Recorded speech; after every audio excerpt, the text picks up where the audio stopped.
दोस्तों, जीवन में संतुलन ही सबसे बड़ी शक्ति है। जो झुकना जानता है वो पूरी दुनिया को झुकाने की ताकत रखता है। तुला राशि वाले तो वैसे भी संतुलन के प्रतीक है, लेकिन याद रखिए, सफलता उन्हीं को मिलती है जो वक्त के साथ खुद को ढालना जानते हैं, ना कि वक्त से लड़ना। नमस्कार दोस्तों, मैं हूं आपका एस्ट्रोलॉजर दोस्त राजेश कालिया और आप देख रहे हैं आपका अपना पसंदीदा चैनल अक्षित एस्ट्रो मास्टर। दोस्तों, आज हम बात करने जा रहे हैं तुला राशि के बारे में। साल 2025 के इस आखिरी दौर में 22 दिसंबर से 28 दिसंबर का यह सप्ताह आपके जीवन में क्या नया रंग भरने वाला है। ग्रहों की स्थिति बहुत कुछ कह रही है। कुछ ग्रह आपको आसमान की ऊंचाइयों पर ले जाना चाहते हैं, तो कुछ आपको संभल कर चलने का इशारा कर रहे हैं। हम हवा में बातें नहीं करेंगे, जो सच है और जो शास्त्र सम्मत है वही विश्लेषण में आपके सामने रखूंगा। सबसे पहले बिना समय गवाए एक नज़र डालते हैं इस सप्ताह की ग्रहों की स्थिति पर, क्योंकि यही वो नक्शा है जो आपके आने वाले 7 दिनों का हाल बताएगा। तुला राशि के दोस्तों, इस सप्ताह ग्रहों का एक बहुत ही मजबूत संयोग बना हुआ है। सप्ताह की शुरुआत में बुध देव आपके दूसरे भाव में यानी धन और वाणी के भाव पर विराजमान रहेंगे। सबसे बड़ी हलचल आपके तीसरे भाव पे हो रही है, जिसे हम पराक्रम का भाव कहते हैं। यहाँ सूर्य, मंगल और राशि स्वामी शुक्र एक साथ बैठे हैं। यह बहुत ही पावरफुल स्थिति है।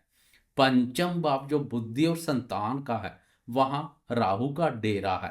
छठे भाव में शनिदेव मीन राशि में अपनी मजबूत पकड़ बनाए हुए है। भाग्य स्थान यानी नवम भाव में देवगुरु बृहस्पति मिथुन राशि में गोचर कर रहे हैं, जो कि बहुत शुभ है। और 11वें भाव में यानी लाभ स्थान में केतु लाभ के दरवाजे खोले बैठे हैं। बाकी चंद्रमा की चाल इस हफ्ते बहुत तेज गति से बदलेगी, जिस पर हम वीडियो के दूसरे हिस्से में विस्तार से चर्चा करेंगे, क्योंकि वही आपके मन की स्थिति तय करेगी। चलिए अब विस्तार से समझते हैं कि इन ग्रहों का आपके जीवन के हर पहलू, सेहत, करियर, प्यार और पैसे पर क्या प्रभाव पड़ेगा। सबसे पहले बात करते हैं आपके स्वास्थ्य की।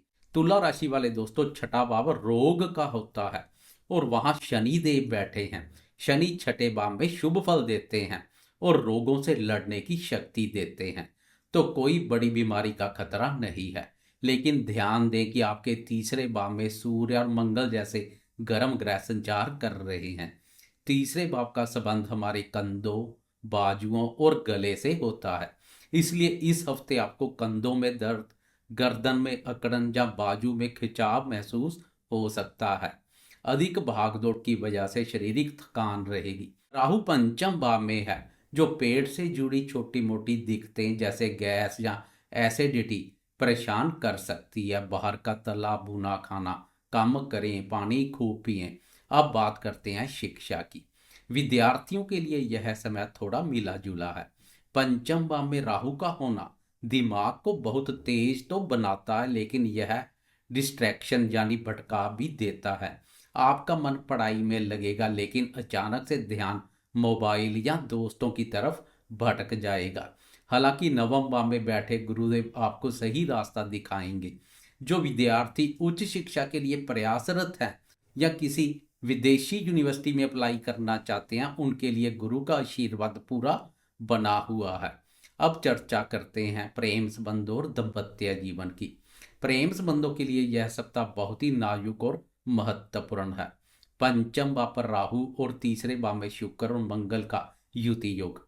इसका मतलब है कि लव लाइफ में पैशन और रोमांस तो बहुत रहेगा, लेकिन राहु की वजह से शक और गलतफहमी भी पैदा हो सकती है। आप अपने पार्टनर को लेकर ओवर पोजेसिव हो सकते हैं। अगर आप सिंगल हैं तो सोशल मीडिया के जरिए कोई नया रिश्ता बन सकता है, लेकिन जल्दबाजी में किसी पर भरोसा ना करें। दाम्पत्य जीवन की बात करें तो सप्तम भाव के स्वामी मंगल तीसरे भाव पर संचार कर रहे हैं। जीवन साथी का स्वभाव थोड़ा उग्र या गुस्से वाला हो सकता है। छोटी छोटी बातों पर तकरार हो सकती है, लेकिन अच्छी बात यह है कि शुक्र भी वही है, तो तकरार के बाद प्यार भी उतना ही गहरा होगा। बस अपनी वाणी पर संयम रखें। अब आते हैं उस मुद्दे पर जो आपके लिए बहुत जरूरी है, भाग्य, करियर और आर्थिक स्थिति। दोस्तों यहाँ स्थिति बहुत ही उत्तम है। आपके राशि स्वामी शुक्र सूर्य और मंगल के साथ तीसरे भाव पर संचार कर रहे हैं। तीसरा भाव पराक्रम और मेहनत का है।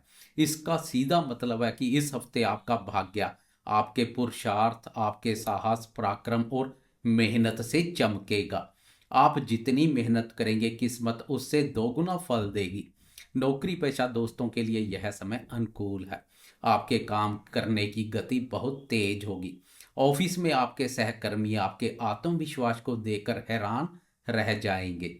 अगर आप मार्केटिंग, सेल्स, मीडिया या लेखन के क्षेत्र से जुड़े हैं तो यह हफ्ता आपके लिए गोल्डन पीरियड है। साहसपूर्ण और जोखिमपूर्ण कार्य करने वाले दोस्तों के लिए भी स्थिति उत्तम बनी हुई है। अपना पराक्रम दिखाने के अनुकूल अवसर प्राप्त होंगे। आर्थिक स्थिति की बात करें तो दूसरे भाव में बुध का होना धन संचय की ओर इशारा करता है। आप अपनी बुद्धिमानी से पैसा बचाने में सफल होंगे। बुध का धन भाव पर संचार तो समझ लें, बुद्धि, वाणी और व्यापार के माध्यम से खूब धन लाभ। 11वें भाव में केतु अचानक धन लाभ करवा सकते हैं। रुका हुआ कोई छोटा मोटा पैसा वापस मिल सकता है। भाई बहनों के सहयोग से भी आर्थिक लाभ होने के योग बन रहे हैं। संतान पक्ष की बात करें तो राहु पंचम भाव पर है। संतान के स्वास्थ्य को लेकर या उनकी संगति को लेकर थोड़ी चिंता मन में रह सकती है। बच्चों के साथ दोस्त बनकर बात करें, उन पर ज्यादा दबाव ना डालें। दोस्तों जैसे मैंने शुरू में कहा था, चंद्रमा का गोचर वह चाबी है जो हफ्ते के हर दिन का ताला खोलती है। आए अब डेट वाइज समझते हैं कि चंद्रमा आपके लिए क्या संकेत दे रहे हैं। सप्ताह की शुरुआत में यानी 22 तारीख की सुबह के 10:06 तक चंद्रमा धनु राशि में रहेंगे, जो आपके लिए अच्छा है। लेकिन इसके बाद महत्वपूर्ण बदलाव होगा। 22 दिसंबर की सुबह के 10:06 पर चंद्रमा राशि परिवर्तन कर चतुर्थ भाव में प्रवेश कर जाएंगे। यहाँ वह 24 दिसंबर की शाम तक रहेंगे। इस समय अंतराल में चंद्रमा आपके चतुर्थ भाव यानी मकर राशि में संचार करेंगे। यहाँ एक बहुत ही सुंदर स्थिति बन रही है। हालांकि चौथा भाव घर और परिवार का है, लेकिन यहाँ बैठकर चंद्रमा की सीधी 7वीं दृष्टि आपके 10वें भाव यानी कर्म भाव पर पड़ रही है, जो चंद्रमा का अपना ही भाव है। इसलिए अपने ही घर को देखना करियर के दृष्टिकोण से अत्यंत शुभ संकेत है। भले ही आप घर परिवार में व्यस्त हो, लेकिन आपका पूरा फोकस अपने करियर की ग्रोथ पर रहेगा। कार्य क्षेत्र में स्थिरता आएगी। अगर आप वर्क फ्रॉम होम करते हैं या प्रॉपर्टी डीलिंग का काम करते हैं तो यह समय बहुत लाभकारी है। घर की शांति आपको काम में मन लगाने में मदद करेगी। तो इस समय का सदुपयोग अपने करियर को नई दिशा देने में करें। 24 की शाम को चंद्रमा आपके पंचम भाव यानी कुंभ राशि में प्रवेश करेंगे। यहाँ पहले से ही राहु विराजमान है। चंद्रमा और राहु का मिलन ग्रहण योग बनाता है। यह समय आपके लिए थोड़ा सतर्क रहने वाला है। दिमाग में एक साथ सैकड़ों विचार आएंगे। आप भविष्य को लेकर बहुत ज्यादा सोचेंगे। पेट खराब हो सकता है। इस दौरान जुआ, सट्टा या शेयर बाजार में बिना सोच समझे पैसा ना लगाएं, नुकसान हो सकता है। गर्भवती महिलाएं इस दौरान अपना विशेष ध्यान रखें। हालांकि जो लोग क्रिएटिव है उनके लिए नए आइडियाज आएंगे, लेकिन मन को स्थिर रखना चुनौती होगी। सप्ताह के अंत में वीकेंड में यानी 27 तारीख की सुबह सुबह चंद्रमा आपके छठे भाव यानी मीन राशि में प्रवेश कर जाएंगे। यहाँ उनकी मुलाकात शनि देव से होगी। छठे भाव में चंद्रमा और शनि की युति आपको शत्रुओं पर विजय दिलाएगी। अगर कोई पुराना कोर्ट केस या वाद विवाद चल रहा है तो उसमें राहत मिल सकती है। आप अपने विरोधियों पर भारी पड़ेंगे, लेकिन स्वास्थ्य के लिहाज से यह वीकेंड थोड़ा कमजोर है। सर्दी, जुकाम या पैरों में दर्द हो सकता है। वीकेंड पर पार्टी करने की बजाय घर पर आराम करना और मेडिटेशन करना आपके लिए ज़्यादा अच्छा रहेगा। तो दोस्तों कुल मिलाकर यह सप्ताह आपको अपनी मेहनत का पूरा फल देगा। सूर्य, मंगल और शुक्र का पराक्रम भाव में होना आपको एक्शन मोड में रखेगा और सप्ताह की शुरुआत में चंद्रमा करियर को मजबूती देंगे। बस मध्य सप्ताह में मन पर काबू रखें, बाकी सफलता आपके कदम चूमेगी। उम्मीद है आपको यह विस्तृत जानकारी पसंद आई होगी। वीडियो को लाइक जरूर करें और कमेंट बॉक्स में जय मां लक्ष्मी लिखना ना भूलें। चैनल अक्षित एस्ट्रो मास्टर को सब्सक्राइब कर लें। मैं एस्ट्रोलॉजर राजेश कालिया आपसे विदा लेता हूं। नमस्कार।